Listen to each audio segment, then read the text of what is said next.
It rubs the lotion on its skin or else it gets the hose again.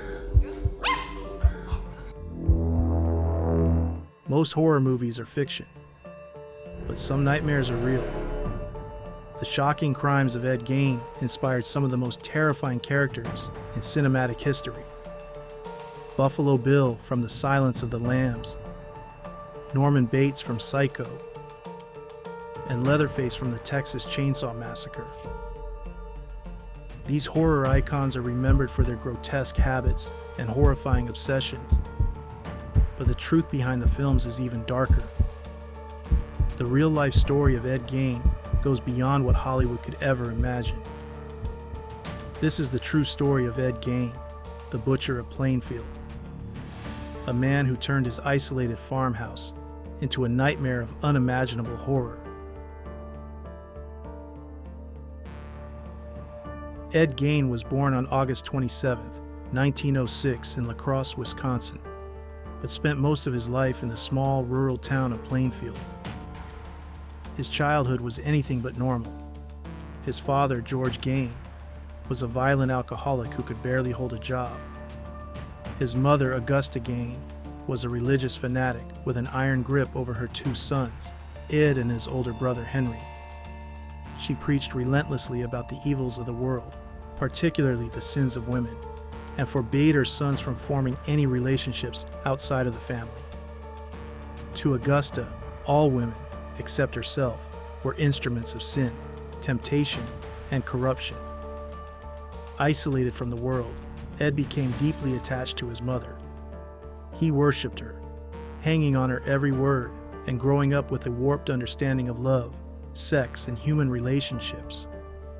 While other boys were socializing, making friends, and experiencing their first romances, Ed spent his time doing farm chores and reading from the Bible under his mother's strict watch.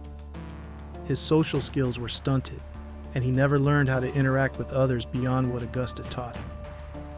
Augusta's strict rule went beyond social isolation. She would punish her sons for the slightest deviation from her rigid standards.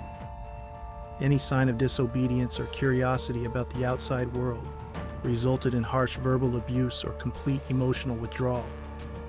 Her iron grip on Ed shaped him into the man he would later become, an individual unable to separate love from control, morality from obsession. But not everyone in the household followed Augusta's teachings blindly. Henry, Ed's older brother, began to rebel against their mother's twisted ideology. He worried about Ed's growing dependence on Augusta and saw the damage she was inflicting on his younger brother. Then, in 1944, something strange happened. That year, a brush fire broke out near the Gein family farm. Ed and Henry were working together to put it out. But when the smoke cleared, Henry was found dead.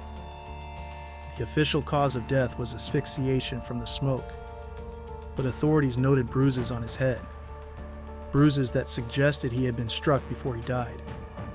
Despite the suspicious circumstances, no investigation was launched. With Henry gone, Augusta's hold on Ed tightened even further. He was now the only one left under her influence. Just a year later, Augusta suffered a series of strokes that left her weak and bedridden. Ed devoted himself to taking care of her, tending to her every need, but nothing could prevent the inevitable. In 1945, Augusta Gein died, leaving Ed completely alone for the first time in his life. Her death devastated him. He had lost the one person he had ever truly loved, the only person who had ever dictated his reality. With no guidance, no purpose, and no human connections, Ed's mind began to unravel. Ed Gein's obsession with death didn't begin with murder. It started with an insatiable curiosity about the human body. He spent hours reading medical textbooks, studying anatomy, and collecting stories about grave robbers. But reading wasn't enough. He needed to see it for himself. One night, driven by an uncontrollable urge, Ed crept into a local cemetery and dug up the body of a recently deceased middle-aged woman. She reminded him of his mother. He brought her back to his farmhouse, dissecting the corpse and keeping parts of it as trophies. It wasn't just the thrill of grave robbing that satisfied him. It was the ability to recreate the presence of his mother in the most grotesque way imaginable. His obsession escalated as he began preserving body parts, tanning human skin, and sewing together grotesque artifacts that blurred the line between life and death. At night, he would dress in his gruesome creations, wearing masks made from human faces, clothing made from skin, and even creating a suit from the remains of women, believing that it would allow him to literally become his mother. From then on, grave robbing became a regular part of Ed's life. Under the cover of darkness, he would dig up bodies of women who resembled Augusta, bringing their remains back to his isolated home. There, he would tan their skin, create clothing, and fashion furniture out of human body parts. He made masks out of faces, belts from nipples, and even a full-bodied woman's suit, a grotesque second skin that he would wear, believing it allowed him to become his mother. But grave robbing could only satisfy his urges for so long. Soon, he needed something fresh. He needed new bodies. On December 8, 1954, Mary Hogan, a local tavern owner, vanished without a trace. Blood was found inside her bar, but her body was missing. The case went unsolved for years, until authorities entered Ed Gein's farmhouse. On November 16, 1957, hardware store owner Bernice Worden disappeared under similar circumstances.